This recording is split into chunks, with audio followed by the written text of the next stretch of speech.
let's start with this side of the wall. So I have here a small toy display, stuff that I've collected over the years, mostly Dunnies, designer toys, Ugly Dolls, Nathan J figures, and others. And some new works that I did over the past few weeks for an upcoming group show. So this is the front of my office, which has my only operable window that's large enough, my pet birds and a corner window, and my digital workstation. So I work with a Mac and a Cintiq monitor plugged onto it. I'll get into more details in a bit. And underneath my standing workstation, kind of invested on this table a couple of months back. I have a small kicking green where I can exercise while I work. So here I have my dirty workstation, where I do my paintings and sculptures. Just a quick overview of everything right there. And my toy display. So just very briefly, there's a lot to look at here. So there's mostly dinosaurs, my experiments with wooden figures, and an entire shelf dedicated to Transformers. But there's some other characters there that are from anime. So here are some posters from travels and some current works that I'm working on, a calendar which I keep to keep track of deadlines, and I'm kind of arrangement freak, so I have my paints in various levels depending on what their color families are, and my coat rack. So there, so that's just the short tour around this studio. There, so I've switched the camera back on to front mode. So let me just get back my chair. Ayun. So thank you all for being here. That was just a short tour. Oh yeah, I forgot the ceiling. I collect some mobiles from my travels there, which we will also discuss in a while. Okay, hang on, because my tripod is adjusting. Okay, so first of all is tell us about your journey as an artist. How did you start and why you became one? Well, I became one because of my love for creation. So making things out of nothing is something that I've always wanted to do ever since I was a kid. And for those of you who know me, I took up architecture in UST from 2000 to 2005. So I completed the course, took the board exam, got a license, and worked for 3 years. And around 2007, after I got my license, I started to figure out what I wanted to do in life, and I figured that being an artist would make me the happiest that I could be. So yeah, I kind of had to make a big shift in my decisions, and it wasn't easy because mostly to have a profession would be something that is stable, not experimental. But I figured that when I assessed my life in the 3 years that I was seriously practicing, I felt that you have to do something that you would like you would wake up in the morning on a Monday and feel like you want to get up because you want to do something today that's nice. And I get to feel that in art. And that's why I felt that I had to make the leap of faith and just jump to this other path. So there. So how did I start? So it was kind of difficult because I came from architecture, and unlike people who did the traditional way of taking up fine arts and becoming an artist. I feel that there are more like instant connections that you would get during your college years, like a professor or a very well-connected classmate would be able to hook you up to an exhibit, or actually your normal plates during the school year would actually be your own mini exhibition. But in my case, there wasn't anything like that. And I think it was the excitement of figuring things out by myself that led me to like the profession even more. I'm an only child, so I was very used to doing things by myself, figuring things out by myself, and I think I find a natural high when I try to find things out in a very how do you call it, unorthodox way and actually make it. So yeah, that's why I like it here.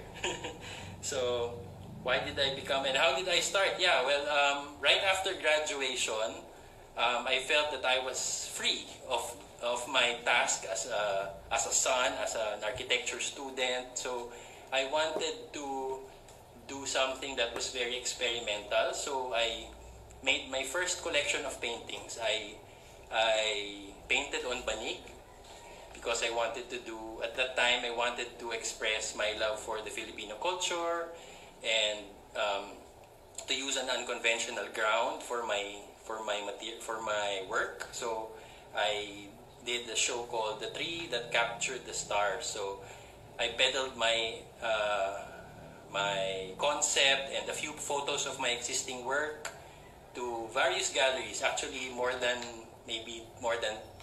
10, I think maybe 15 galleries.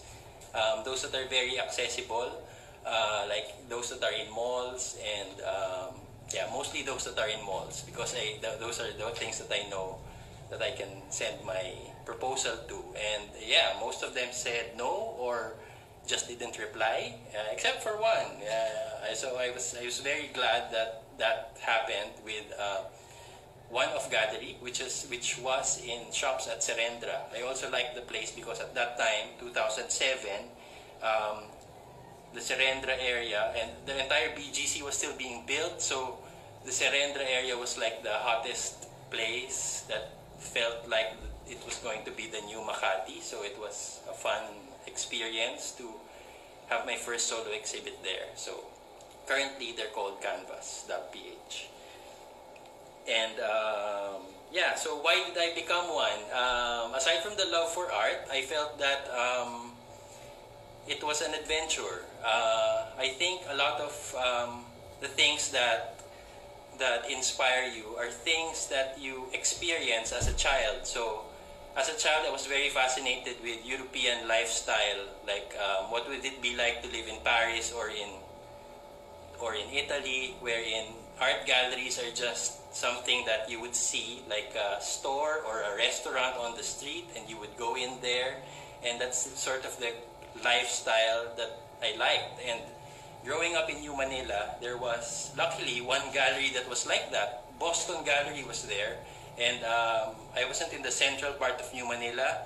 I was in the outer edges near Cubao, so Boston Gallery was walking distance, and whenever we walked to the church or to the store, I would peek into the gallery and feel that, you know, as a kid, you would see that these are what oil paintings look like, this is what acrylic paintings look like, and I vividly remember the Chair King being there at that time. So, yeah, it was a good experience to be exposed to art and gallery at a very accessible place like Boston, because you could just easily walk in a neighborhood setting. So yeah, so who are the artists that I look up to and why?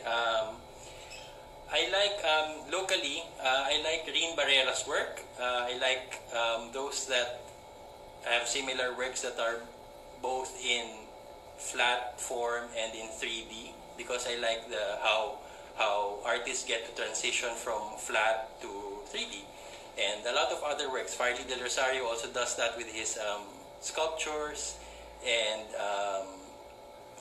okay, so I can't remember everyone right now. Dex Fernandez does that with his Garapata. So I like how that transition gets to be seen from something flat to something 3D, which is what I like to do most of the time as well. So with foreign work, I'm mostly, I have a código, mostly influenced by the Bauhaus movement, which was introduced to me in architecture school. We had a class called Theory of Architecture, and there was this school of design built in 100 years ago, 1919, called the Bauhaus School by Walter Gropius. So when we were discussing that, aside from the things that we had to learn and had to memorize because of the class, I was also interested in how the ideologies of how they wanted to merge art and architecture, and for me it became like a guiding principle of how I would like to live. I would like to live designing houses and making the furniture in it and making the paintings that go into their walls, being like a complete form of art.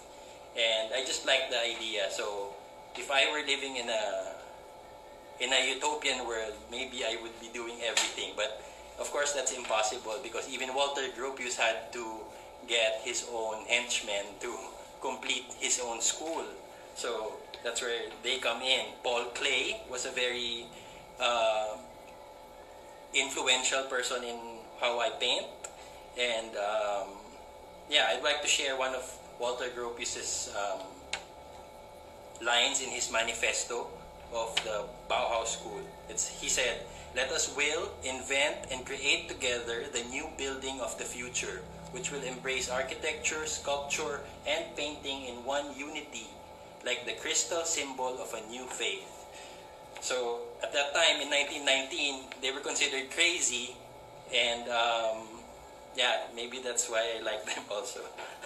So other influences would be Dutch painter, the style painter Piet Mondrian, Spanish abstractionist Joan Miro, and Swedish abstractionist Hilma af Klint, who was very recently celebrated as they found out her works, which were hidden, I think hidden for so many years, I think more than 50 years hidden because of her request. And I actually saw her works in the Guggenheim before all this pandemic happened.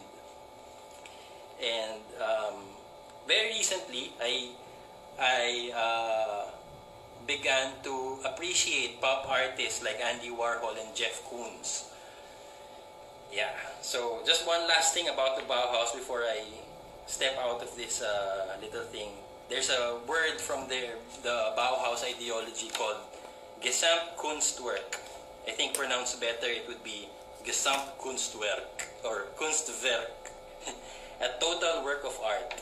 It's one of the ideologies of the Bauhaus movement, where the art on your wall is related to the painting or with the sculpture that's on your table.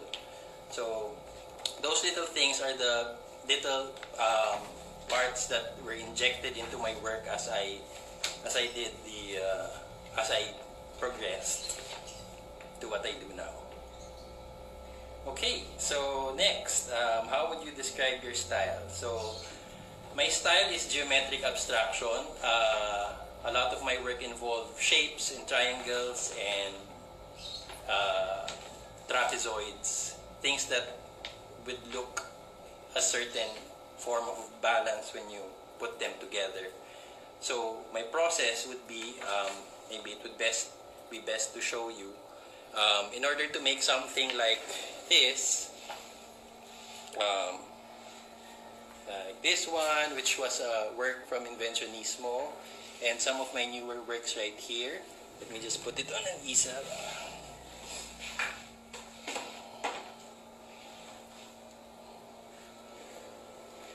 Let's just try switching the camera over there. Yeah, so I can control it better. So these are one of my new works, which will be in an online exhibit coming soon, this Thursday. And before it becomes like that, they look like this. So this is a 2x3 work I'm currently playing with. I deal with a lot of textures as my base layer in order for me not to become too clean and flat when it comes to the final work. So my tendency is to make things flat and clean when I overwork things. So this is a reminder of me having to put in that texture that is much appreciated when it comes to paintings. So with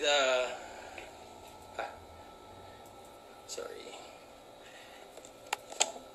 And another thing that I do for increased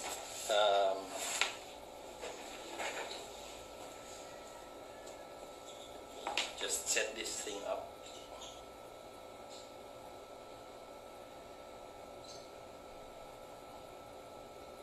For increased productivity, I take a picture of the work. For example, this one. This is a work from my show, Inventionismo. Here it is. And then if you see the painting slowly getting completed digitally, yeah, so I try to do the little details before I actually paint them. This is just to save on time and to try to work things out during my down hours wherein I don't want to sit up and paint, but I still want to figure things out in my brain. So this way,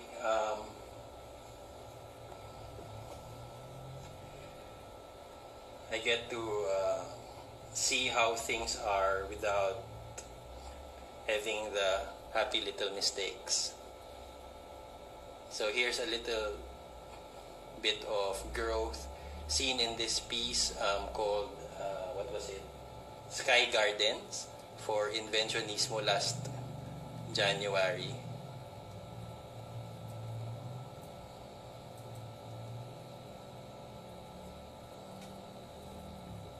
There. So just little things that I do with the help of technology to make things more faster in a way. And also, it's fun. It's fun to work with different media. Yeah. Okay, so before I jump into other things, some of you are here because you know that I do children's books. I'm an author and an illustrator for children's books. And one of the things that I did during the pandemic and the quarantine period is to update my portfolio. And I have an online portfolio where I am able to showcase the stuff that I do in different themes and different age targets. So here's just a short rundown of the new stuff that I did. It took me about maybe 3 to 4 weeks to do these, and it was kind of tiring because it had a lot of details and a lot of study with light and shadow, which is something that I wasn't able to do so much, especially when the projects are coming one after the other. So I was able to use the downtime where everyone is locked down, to make certain pieces that are totally random and not related to anything that I'm actually supposed to do. So this is actually a work that's that represents me. I don't have this much children, but this is me. Yeah, so that's what quarantine life was. It's really crazy having children around you while you're working. So some other things. So I was able to experiment a lot with different themes that I liked, stuff that I want to do in the future, like these things. So aside from that, I have my young adult portfolio, which is there. This is the start, which is targeted maybe for adolescents or those that are a bit older than storybook level.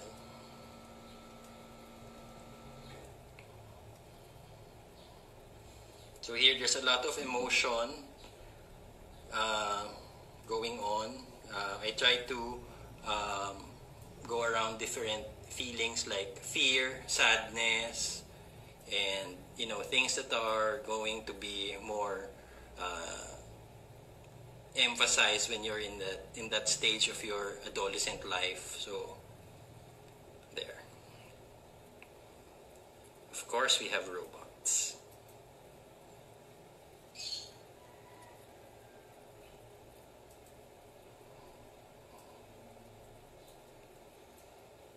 There, that's the last one for my illustration work. Yeah. So the reason why I showed that is when I do my children's books, here are some samples of some works. Let me just do it one by one. So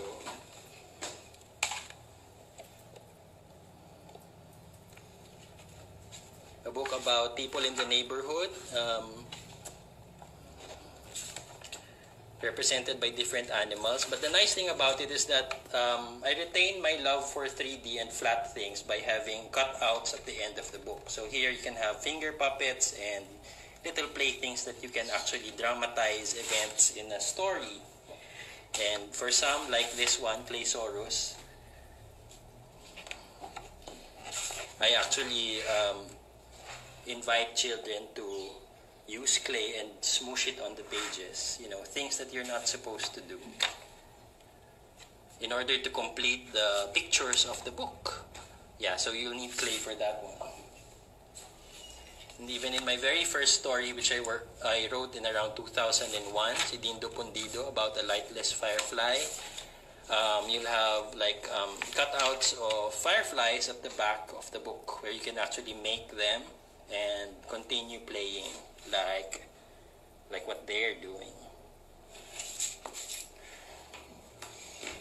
And probably the best example of how I like my stories to be is Jepoy the Jeepney, or Jepoy Jeep, wherein there's this town called Bayan ng Pag-asa, and you have a story of the first school service jeepney. And after you read everything about it, you can actually build the cars and let them park in their appropriate houses. And all the patterns are there, even their changes of expression. So we have the police car, a bus, a tricycle, and others that become Jepoy's friend. And maybe my favorite book of the series is the last one, which is book 6, because you don't have to read anything in it. You just have to build stuff. So you get to build, I think, 7 houses with their lots in here. So it's like 7 house and lots in one book. And you get to respect the proper easements of roads. And there's a lot of order. That's why I really called it Bayan ng Pag-asa, because you get to play in a very ideal neighborhood where cars are parked properly, nothing is obstructing sidewalks, and that was my daughter when she was, I think, 5. Okay, so yeah, that's the end of that, and we'll go to the next question.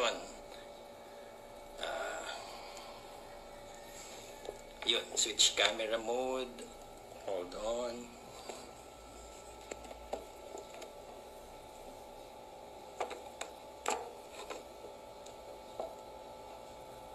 Okay. So wait. tell us about your most memorable projects or exhibitions. So, probably the most memorable would be my very first exhibit because it was like my break-in to the industry of painting, and from somebody who had zero connections at all, I just took a chance, a leap of faith to submit, and I never really figured out how nerve-wracking it was until I started talking to other artists that would be very hesitant to do that. And I guess it's because I was not part of the fine art scene beforehand that made me less nervous about it, because I wasn't really supposed to be in the industry, so there wasn't really anything for me to lose. So that kind of made it easier. So when I did the tree that captured the stars, it looked like this. It was acrylic on banig, and I did a lot of trees and birds. And it was very fortunate that a few years after it, I was invited to do the cover of Art in the Park's invitation. I think this was in 2010, so around 3 years after my first exhibit. And my next memorable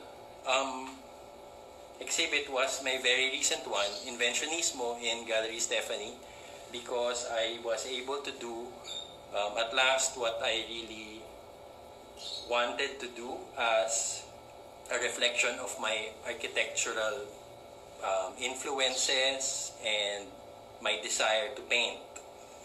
So that's where I'll be taking you now. Let me just switch the camera again. Okay. So I start out making some cardboard cutouts and fitting them together until they find a certain sense of balance that I like. So purely aesthetic. I like the fact that they don't have to mean anything. They don't have to represent anything. And one thing I heard from this museum in New York was that it was freedom through non-representational art, like freedom of the mind through non-representational art. And I really loved the concept. I think it was in the Guggenheim where I heard that. So they first start out with these things, and then I make wooden prototypes. Of course, I still have my letter guides here because even I don't know how to put them back on together if they come off. And then I use the final wood with cleaner Palocino wood. This time it's machine cut because these are hand cut and they have a lot of scuffs and imperfections. So this is an example of what it looks like when it's painted. So this is painted via spray and not hand painted. And I think one of the things that made me hesitant to do this kind of artwork previously was that I couldn't imagine actually doing it. So until now, I still employ a group of carpenters and painters that are under my watch to actually produce the thing. And I think it's because of my appreciation of pop art and how Jeff Koons and Andy Warhol work. Like Andy Warhol had something called The Factory where he has like a battalion of artists doing his work for him. And that before I couldn't accept that, but now I do because I'd like to focus on how the paintings reflect these things. And I call these tangram towers, which is like a lighter version of their original counterparts called the superstructures. So let me just set this up to show you how they're supposed to work. Yeah, let's just balance this well. Okay, there you go. So they're set up on a wooden base, and the parts come off, and you can remove them and reposition the parts according to a certain balance that you would like. So I think there's a part of me that wants to do things that are not supposed to be done all the time. So for me, if a sculpture shouldn't be held, shouldn't be manipulated, I want to do something that is the total opposite of that. So it kind of borders on a puzzle toy and sculpture as well. So you got all the parts, and you can safely pack them in its own base right here, which has a little crevice, and you can put back the parts in their right places. So you get to watch me if I can actually put them back, if my IQ is high enough to remember. Hold on. Okay, I can't remember. So luckily, each Tangram tower comes with its own cheat sheet right there. So yeah, even I just have to use the guide to put them back all together.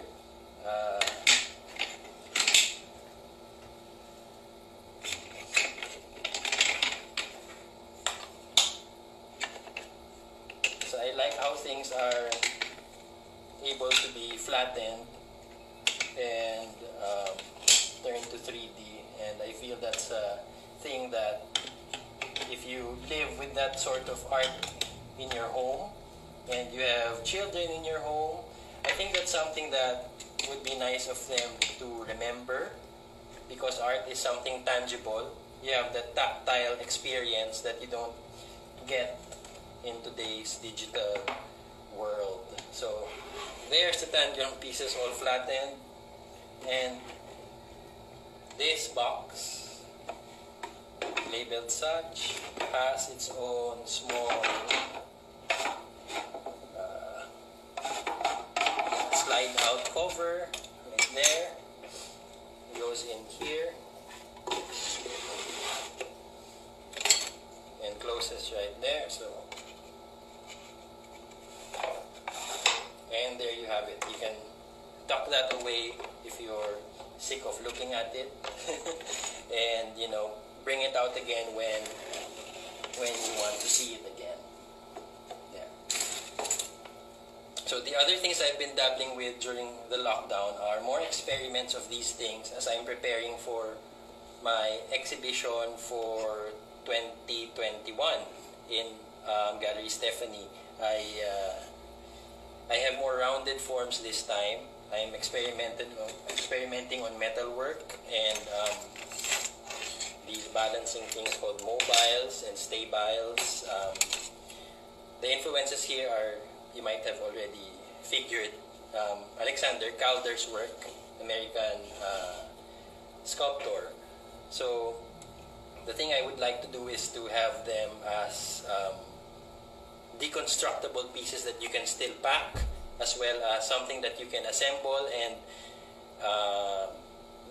make it stand up like this. So what I'd like to impart here is to share the joy of producing something from a flat thing like a plan, and how you can see it in 3D. Because as I was growing up, I thought this was something that a lot of adults and people actually in general can think about. And then as I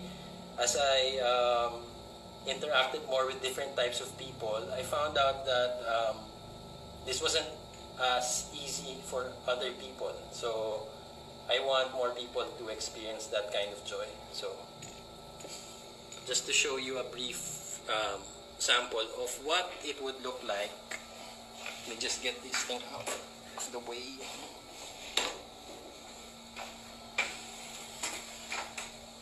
It should look something like this when it's done. So this is still a prototype, so a lot of the wires here are not supposed to be what they are because they're crooked. So I'm still in the process of building it, but this is the most finished that I can show at the moment. So all these pieces are in wood and metal. So that's something to look forward to for the next exhibit early next year.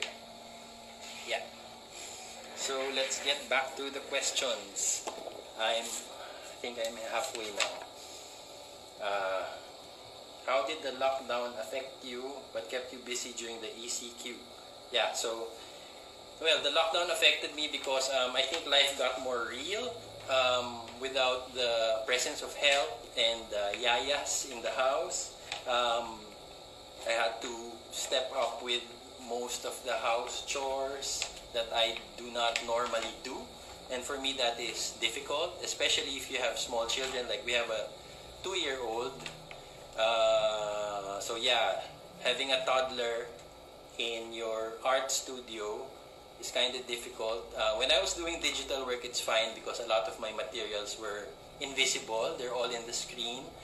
But once I'm doing physical work, like everything that I work on is a toddler's plaything. Like these shapes are fun to use. All the paints are like toothpaste, and my daughter likes to eat toothpaste, so that's dangerous. So yeah, so that's something that we had to adjust to because of all this ECQ without normal creature comforts, as we might call it. Yeah. What kept me busy is that I kept jumping from illustration to fine art, depending on the most immediate need. When things quiet down with one area, I tend to put my time onto the other in order to make things still work out.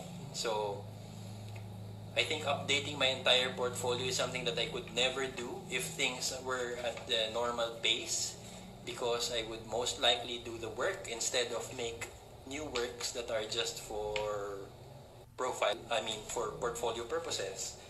And for this one, well, I still have a year to complete this new exhibition, so yeah, so it's a good time to put my working hours into these things. So how do I envision life in the new COVID-19? Actually, it's very scary because I think galleries get to attract a lot of walk-in people that would appreciate our work more if they could actually see it, as opposed to having them in online exhibitions. But in one way, it would also be easier to access the works because it's just at the tip of our fingers. So it's like a half-half feeling, but I don't know how my works that are very tactile, how they would translate if you're looking at them in screens. So maybe I'll be making more videos of how they would be manipulated or assembled and disassembled. Maybe we just have to adjust that way. Yeah. Next, what's keeping you busy now? Well, I've recently finished my 3 works for this online exhibition called Brave New World, that's spearheaded by Art Plus magazine. So they'll be making a book out of the artworks that will be put in it. So it's like a group exhibition and book project as well. So it's a compilation of various artists' work. So you can look at the Facebook page, facebook.com/Brave New World Project, and the Instagram site, instagram.com/Brave New World Project for the updates. But I can tell you now that the show opens on the 25th, on Thursday. Okay, so time to show you my works for Brave New World. So there's just 3 of them, and they're all right here because I haven't submitted them. So they're still aligned to what I've been doing previously. And the difference is that I've incorporated more texture into them, and that represents the pandemic. And the rough texture shows how the world has changed. Normally, I wouldn't have my works this rough, but I think I enjoy doing it because the work looks more dirty, and I think I like them that way. So it's also because of the surplus of time, I was able to paint all the way to the edges of this work, and I think I'll be doing this from now on because it makes the work more whole, especially that these works are not bound for framing. I mean for outer frame. So this is the third one.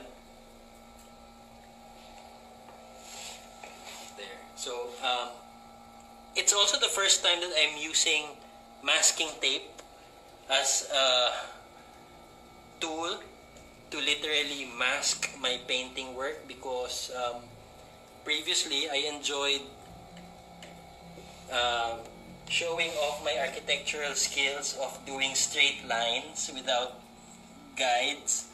But I think now, because of all this texture, I still need to, I have to enclose certain spaces or quarantine the spaces themselves in order to achieve a certain look that is more, spontaneously painted rather than very carefully painted. There. So each of these works have a corresponding tangram tower where it was, where it was taken from. So the tangram tower was standing, and then I copied how their forms looked like at that certain angle, and then I used it like a live model for painting. So if you check out the site on the 25th, you'll be able to see each of the tangram towers that they were inspired from. The titles of the works are, wait, let me check.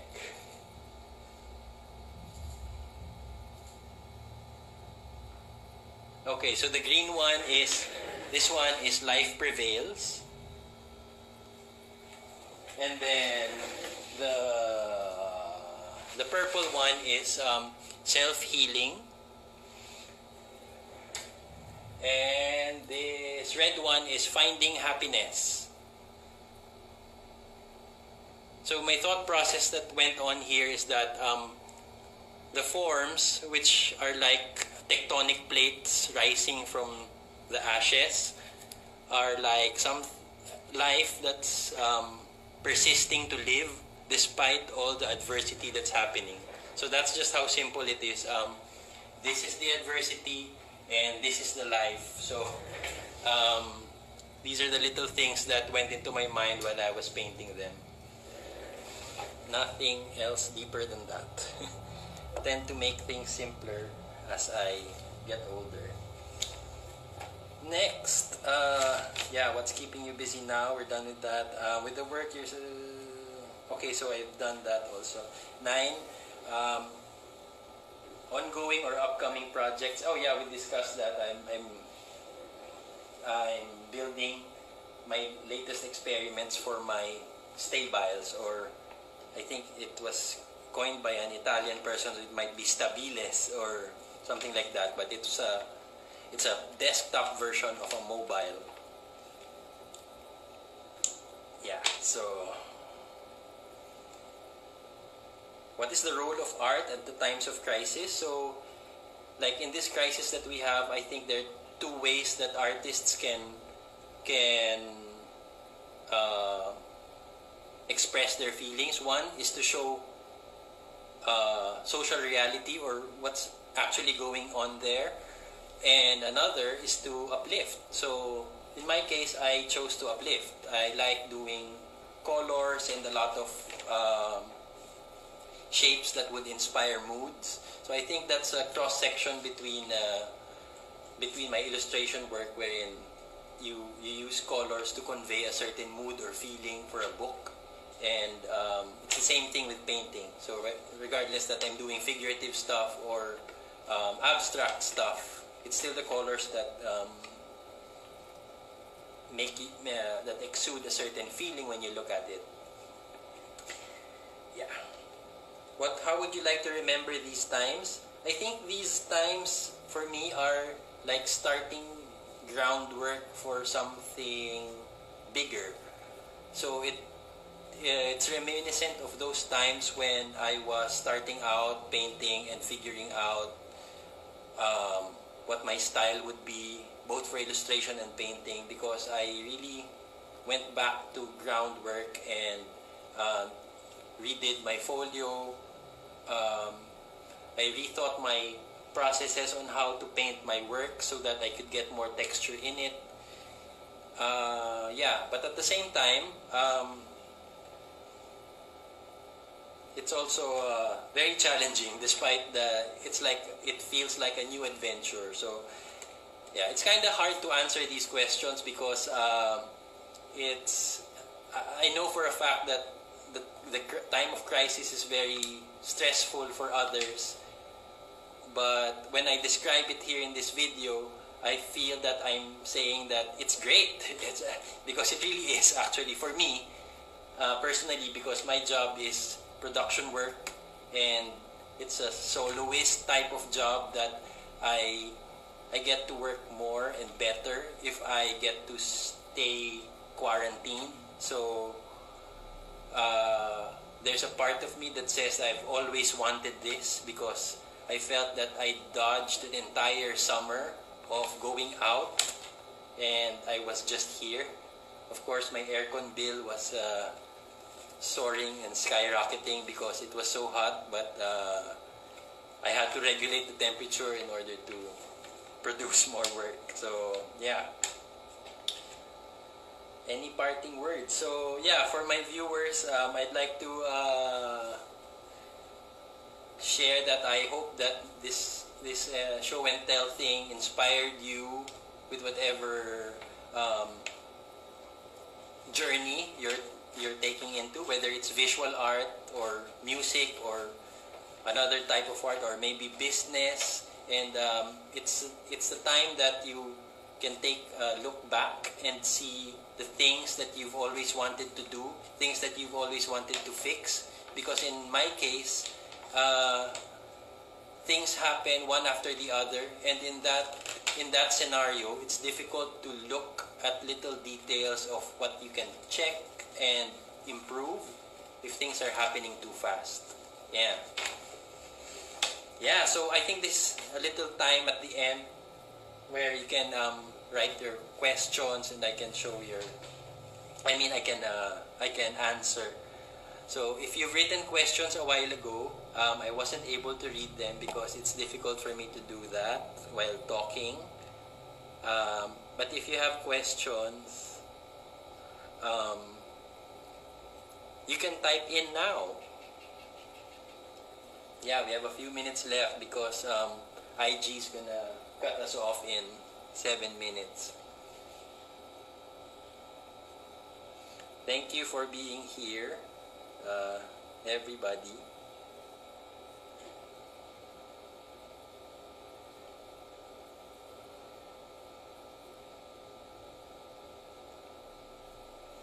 Just trying to scroll in case some questions were here.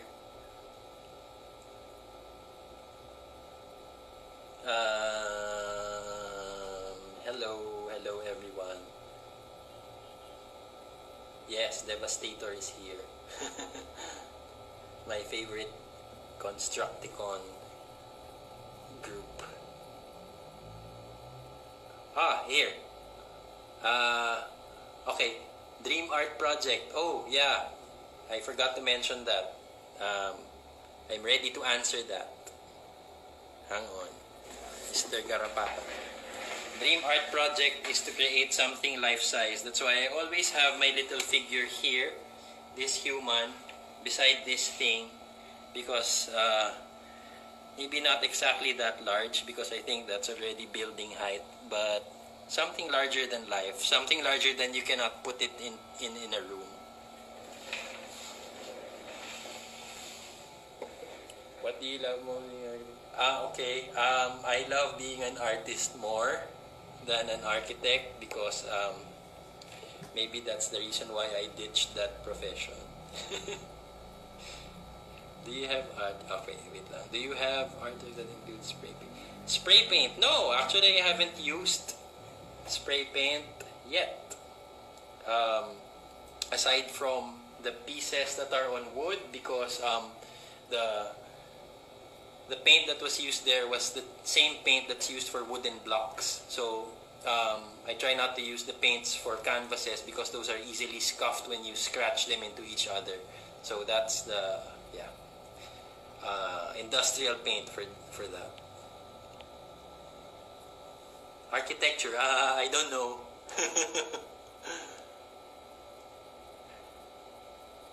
Yes, exactly. Ginormous version. Thank you. Yes, I was the one that made the tarsiers. So some of them are still here. I've kept some of them in my case.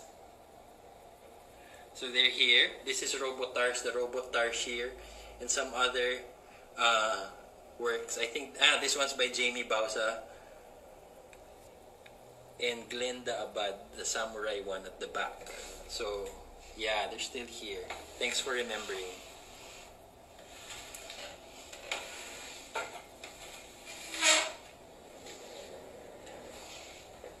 Hello.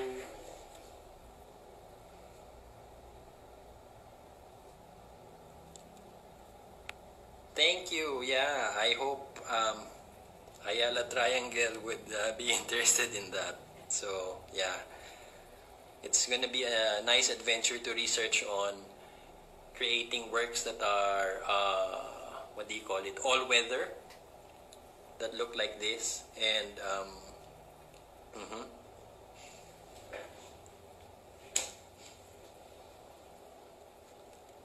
thank you all for being here. I can't name each and every one because the feed is faster than my reading speed. So I hope you guys can read faster than I do. So a few minutes left. You just throw in any questions that you might want. Fold the Bots. Oh, thank you for remembering that. It's another book series that I did that's like a Filipino version of Transformers. Since the publisher stopped publishing that one, I stopped thinking of more characters. But yeah.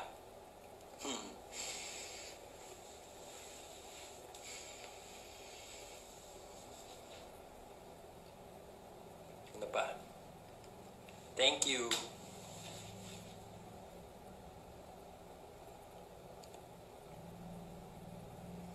Comics, not yet. Yeah, still the same. Publisher issues.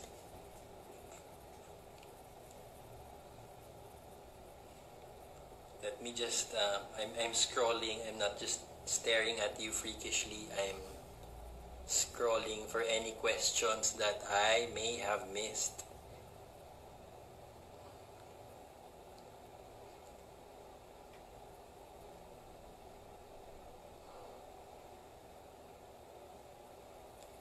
Okay, wala naman.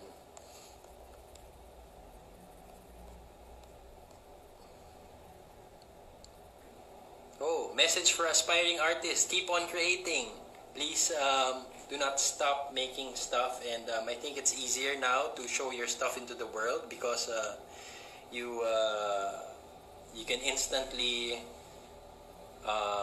spread your work around even if you don't go out of your room, thanks to social media. And I think that's a nice way for you to share your work and see how other people feel about it, and it's up to you how you're gonna take their comments. So that's something new. I didn't experience that as a child, but